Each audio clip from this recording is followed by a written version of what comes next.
Chapter 3. Shiloh. The Battle of Shiloh. Pittsburgh Landing, Tennessee, April 6th and 7th, 1862. A quote from General Ulysses S. Grant from the U.S. Army. I saw an open field in our possession the second day, over which the Confederates had made repeated charges the day before, so covered with dead that it would have been possible to walk across the clearing, in any direction, stepping on dead bodies and without a foot touching the ground. The Battle of Shiloh is the heart-stopping tale of the overall commander of all Confederate forces and the most popular and highly regarded commander the South possessed at the beginning of the war. The only ranking U.S. Army general to join the Confederacy, a man who was initially offered the chance to lead Union forces, but went with his heart, declined, and sided with his native South. That's right. I'm talking about Albert Sidney Johnston. Yes, the Albert Sidney Johnston. What? You've never heard of him? Albert Sidney Johnston had a long, storied career, busting heads from coast to coast across North America. He'd started down his saber blade at tomahawk-wielding American Indian warrior braves during the Black Hawk War. When his adopted home of Texas decided to break away from Mexico in the 1830s, Johnston enlisted in the Texas Army as a private, the lowest rank possible. And within a year, he was the most senior brigadier general in the Army, fighting with Sam Houston and Jim Bowie against the armies of General Antonio Lopez de Santa Anna. When the Mexican-American War went down, he left Texas, rejoined the U.S. Army, served under future President Zachary Taylor, and saved the day during the Battle of Monterey. When he was done with that, he became the first commander of the 2nd U.S. Cavalry, led an expedition to battle Mormon separatists in Utah in 1857, and eventually found himself in command of all U.S. forces on the West Coast by 1860. When the Civil War broke out, President Lincoln personally offered to make Johnston second in command of the entire United States military. He declined and told Lincoln he was going to join the South, to be with his Texas brethren instead. Lincoln sent troops to capture him and prevent this from happening, but Johnston escaped, joined a unit known as the Los Angeles Mounted Rifles, rode from California to Texas on horseback, and immediately assumed overall command of all Confederate military forces west of the Appalachian Mountains. So yeah, he was kind of a big deal. When he took command, Johnston had his work cut out for him. He was badly outnumbered, undersupplied, and forced to defend a 300-mile-wide battlefront with just 45,000 barefoot men armed with what basically amounted to their grandpa's old varmint-hunting rifles, and the shotgun that they used to keep under the bed just in case a bear tried to break into their house. Even worse, the man opposing him was probably the single toughest, skull-busting maniac the North had to offer, Ulysses S. Grant, a 39-year-old hard-as-nails Ohioan whose primary goal in life was squishing rebels under his boots. Grant's plan was simple. He was going to take 125,000 well-armed, well-trained, highly equipped men, support them with an armada of state-of-the-art gunboats, and ram them down the throat of the Confederacy with extreme prejudice, until all that remained of the rebellion was a pile of dead, traitorous corpses. Grant's primary objective was to capture the Mississippi River and its tributaries. By securing the largest river in the United States, trashing every bridge across it, and obliterating every rebel fort he could find, Grant would not only cut the Confederacy in half, but also have the perfect highway to transport troops, supplies, ammunition, and other dangerous things deep into the heart of enemy territory. Albert Sidney Johnston did his best, fighting delaying actions, bluffing where he could, and trying to stop this ferocious blue-jacketed onslaught, but things got out of hand in a hurry. Grant pressed the attack whenever possible, even when he had direct orders from his superiors not to. In the early days of the war out west, he captured two major forts, secured a couple of major rivers, conquered Kentucky and most of Tennessee, occupied Nashville, and was such an uncompromising warrior that the Union newspapers joked that the U.S. in his name stood for unconditional surrender. If Johnston was going to have any chance of turning the tide of this war, he was going to need to do something drastic, and he was going to have to do it soon. In early April 1862, he found as good an opportunity as any. Grant had just crossed the Tennessee River, docked his transporters at a place called Pittsburgh Landing, and unloaded about 43,000 troops onto the other side. His plan was to wait for Union General Don Carlos Buell to show up with another 23,000 men, join forces, and together march into Mississippi and start tearing things apart.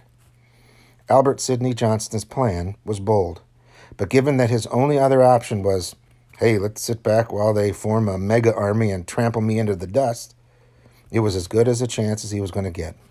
First, he'd mass almost his entire army, 45,000 men, stack them up in one formidable ancient Greek-style phalanx, sneak them through the forest, and launch a bayonet-thrusting surprise attack that would try to knock Grant's army out of commission with one Mike Tyson haymaker's sucker punch. If Johnston could capture Pittsburgh Landing quickly with one massive assault, he might have time to reorganize his men and defend the crossing against Buell's army. Success would give the Confederates the victory they needed to change the tide of the war in the West. Defeat would be crushing. It was time to roll the dice. On the morning of April 6, 1862, Johnston assembled his men, raised his sword, and vowed that this night they would water their horses in the Tennessee River.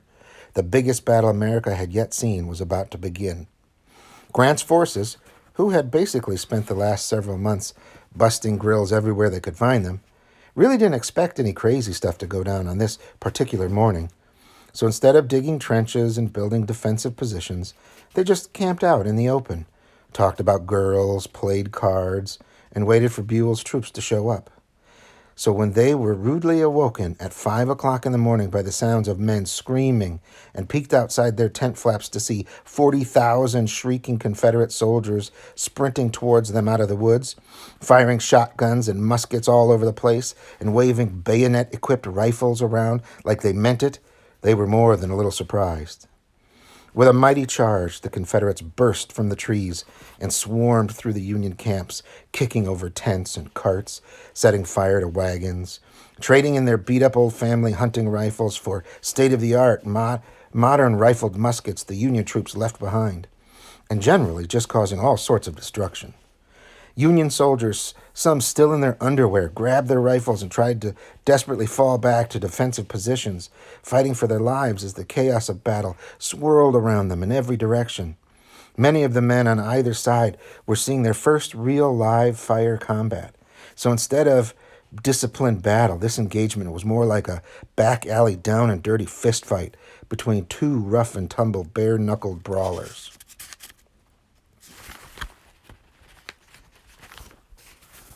One of Grant's commanders, the soon-to-be infamous General William Tecumseh Sherman, rallied his troops around the tiny Shiloh Church, a place that ironically took its name from the Hebrew word for place of peace, but now gives its name to one of the most gruesome battlefields in American history. Sherman tried to hold his position, but Albert Sidney Johnston's ferocious legions devastated his lines, forcing Sherman to retreat to defensive positions at Pittsburgh Landing. With the Union lines crumbling around him in a typhoon of screaming rebels, two Northern commanders, a Missouri rope maker named Benjamin Prentiss and an Illinois lawyer named W.H.L. Wallace, who had risen from private to major general, received strict orders from Grant: hold the line at all costs. They dug in on an old trail, and with Johnston's Confederates furiously bearing down on them, the Union line prepared to withstand one of the most ruthless Confederate attacks of the war. If they fell here, nothing was standing between the rebel horde and Pittsburgh Landing. They absolutely had to hold the line if they wanted to give Grant's army any time to regroup. For almost 7 hours, the fate of the West hung in the balance. Prentice's and Wallace's divisions poured fire into the enemy, filling the air with so many bullets that it sounded like a swarm of bees had just shown up. Dubbed the Hornet's Nest for this reason by the Southerners, the defensive position quickly piled up with bodies and wounded and dying men as the Union soldiers, mostly farm boys from Iowa, Missouri, and Illinois, took the brunt of everything the Confederacy had to offer. Nearly a dozen attacks were made on their positions, the rebels bravely and ferociously rushing into a torrent of gunfire, but all 12 times the North hurled the Confederates back with a hail of bullets. Despite having over 62 Confederate cannons pounding their position, and with the rest of the Union Army crumbling to dust around them, the men of the Hornet's Nest clung to their post by their fingernails. Albert Sidney Johnston, realizing that his entire plan hinged on capturing this position, personally rode up to the front to inspire his men for one final, desperate attack. Drawing his sword, he spurred his horse ahead and shouted for his men to follow him to glory, and then the overall commander of the Confederate forces in the West personally led the final daring charge straight on at the enemy. The rebel army, inspired by this unbelievable act of bravery by their commander, renewed their charge once again. Johnston was nicked in the leg by a stray bullet, but the big, strong, strapping Confederate commander refused any medical attention. It was just a scratch, and he wasn't going to be slowed down by some stupid paper cut, especially at the moment of what was about to be the Confederates' greatest victory. Less than an hour later, Albert Sidney Johnston turned pale, slumped off his horse, and fell to the turf. When his assistant took off Johnston's boot, it was filled with blood. The quote-unquote grazing shot had nicked a major artery in Johnston's leg. An easily treatable wound if he'd just taken the time to examine it, and he'd bled to death right there on the battlefield. He would have been the highest-ranking military commander on either side to be killed in the battle, and his death would be a heartbreaking loss for the Confederacy. Albert Sidney Johnston was succeeded by Pierre Gustave Toulon Beauregard, the Louisianan. Let me say that again. So Albert Sidney Johnston was succeeded by Pierre Gustave Toulon Beauregard, the Louisianan who had started the Civil War by ordering the attack on Fort Sumner. By 5:30 p.m., after an eternity of a day facing withering destruction at the hands of bitter rebel troops, the 2,200 survivors of Benjamin Prentice's shattered division, completely surrounded and taking fire from all sides, finally surrendered to soldiers of the 19th Tennessee Infantry. Despite the urging of his brigade commanders, Beauregard didn't have the killer instinct of Johnston, and he ordered his men to call off the attack and make camp for the night. As far as Beauregard was concerned, he had the Yankees right where he wanted them, and he could destroy them in the morning after he'd had a chance to resupply and regroup his own forces. That night, under the cover of darkness, Major General Don Carlo Buell arrived with more than 20,000 men, fresh Union soldiers. It took all night to ferry them across the Tennessee River. When the Confederates awoke the next day, ready to pick up right where they left off and drive Grant's army back into the river, they had no idea they were now facing the combined might of 2 Federal armies. The rebels attacked. They hit a wall. Then the Union troops surged forward from their positions, eager for revenge. Grant ordered a full assault, and waves of blue came pouring out of Pittsburgh Landing. The Confederate attack stalled, then fell, and over the course of the day was slowly pushed farther and farther back. By nightfall, the rebels were in full retreat. Their gambit had failed. Not only was the Battle of Shiloh the bloodiest battle in American history up until that point, but the 23,716 casualties, 13,047 Union, and 10,669 Confederate was more men that had been killed or wounded in every single previous war in American history combined. It was becoming painfully obvious that this country had a fight on its hands, and that it was going to take more than one megacharge and a little bravado to end this war. Sadly, it would only get worse. Some notes following this chapter about this time. Young soldiers. The average age of a soldier in the Civil War was 25. But some sources estimate that the Union Army alone had over 100,000 boys under 15 years old serving in its ranks. Younger kids, ages 9 to 12 or so, were used as runners, drummer boys, naval ship captain boys, and assistants on artillery crews. But it would be just as common to see them shouldering muskets and rushing into combat. The rebel yell. One of the most characteristic aspects of the Confederate Army was the terrifying rebel yell, a spine-chilling yee-haw style screech described as the ugliest sound that any mortal ever heard. According to one anonymous Federal soldier, there is nothing like it on this side of the infernal region. The peculiar corkscrew sensation that it sends down your backbone under these circumstances can never be told. You have to feel it.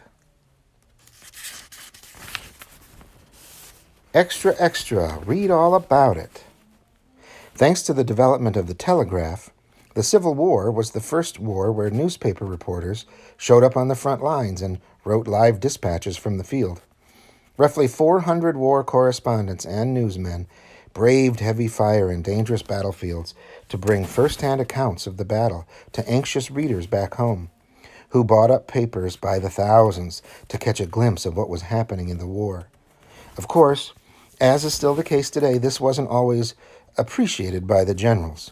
When William Tecumseh Sherman received word that 3 reporters were blown up by Confederate artillery one morning, he responded by saying, "Good, now we shall have news from hell before breakfast." You see here in this image the Battle of Shiloh, the numbers that we see. The Union had 65,085 men and children. The Confederates had 44,968. Still a little lopsided. Casualties. The Union, 13,047 Union soldiers perished in this particular battle, and the Confederates lost 10,669 people. The overall result was a Union victory. Now, for curiosity and a little history, here's some other civil wars that have taken place. Civil War wasn't exactly a new concept in 1861, and the United States is far from being the only country in the world where former citizens of the same place actively tried to kill one another with reckless abandon. Here are some of the more well-known civil wars from around the world. From 134 to 44 BC, the fall of the Roman Republic. With the Roman Senate getting all up in his business about how he shouldn't use his legendary popularity and overwhelming military superiority to seize control of the Republic, Roman general Gaius Julius Caesar, a hero of several wars against the Gauls, marched his legion across the Rubicon River, captured Rome, set himself up as dictator, and then destroyed the armies of anybody who had a problem with it. Not long afterwards, Caesar was stabbed to death by angry senators. But his adopted son, Octavian, took care of that when he had the rebellious senators killed, destroyed a couple more armies, dissolved the Republic, and set himself up as the first emperor of Rome. The Three Kingdoms of China, 220 to 280 AD. With the death of the last emperor of the Han Dynasty in AD 220, the most powerful and longest-running empire China had ever seen quickly disintegrated into chaos. In the years that followed, 3 powerful kingdoms seized control of large chunks of the countryside. The warlord Cao Cao dominated everything north of the Yangtze River, and the kingdoms of Shu and Wu ruled lands to the south. Naturally, all 3 tried to kill one another and rebuild the empire. And the resulting civil war lasted 60 years and left millions of people dead. Ultimately, Cao Cao's Wei Kingdom Cao Wei kingdom, united the land under one banner. And as soon as that was done, Wei's chief military advisor killed the new king and seized power, installing the Jin dynasty. The Warring States of Japan. In 1467 to 1600, the height of the Japanese medieval period, the Warring States was a century of near constant warfare that rocked Japan. Even though there was technically a shotgun and an emperor in charge of everything during this time period, neither of those dudes had a lot of power. And the only way Japan was going to figure out whose cuisine reigned supreme was for every samurai in the land to draw his katana and start slashing his enemies to pieces. It all culminated in the Battle of Sekigahara, the largest land battle ever fought on Japanese soil, where 160,000 samurai and foot soldiers battled it out for ultimate control of the country. And then there was the English Civil War from 1642 to 1649, when the British Parliament decided they were tired of fighting stupid wars for King Charles I and refused to appropriate funds for them. The English king dissolved the Parliament and decided, forget it, I'm going to be the only guy in charge here. Both sides raised troops, and led by the infamous Oliver Cromwell and his brilliant new model army, Parliament forces defeated the Loyalists after a series of intense battles across the English countryside. Charles I was executed by beheading. Cromwell seized power as Lord Protector of the realm, basically another king. And after Cromwell died, everybody said, well, whatever, and invited Charles' son, Charles II, to be king. Then there was the Russian Revolution in 1917 to 1922. On November 7th, 1917, communist supporters of Vladimir Lenin stormed the palace of Tsar Nicholas II, killing the Russian emperor and his entire family and beginning a civil war that would spread across the country. Founded by Bolshevik leader Leon Trotsky, the Communist Red Army mobilized peasants and workers across Russia into battle against the aristocratic supporters of the Tsar. Despite the Loyalists receiving cash and troops from basically every Western country from the United States to Germany, all terrified of the prospect of a world power being run by a communist government, the Red Army recruited over 1.5 million troops, overran Moscow, and turned Imperial Russia into the Soviet Union. Then there was the Spanish Civil War from 1936 to 1939. In 1936, pro-Nazi military commanders in Spain attempted to overthrow the democratically elected government, rising up in battle and attempting to install the army's leader, General Francisco Franco, as dictator for life. Fascist-hating freedom lovers from across the world flocked to Spain to help fight the forces of Franco, including an American unit known as the Abraham Lincoln Brigade. But overwhelmingly, military technology and aid from Adolf Hitler's Nazi Germany was too much to overcome.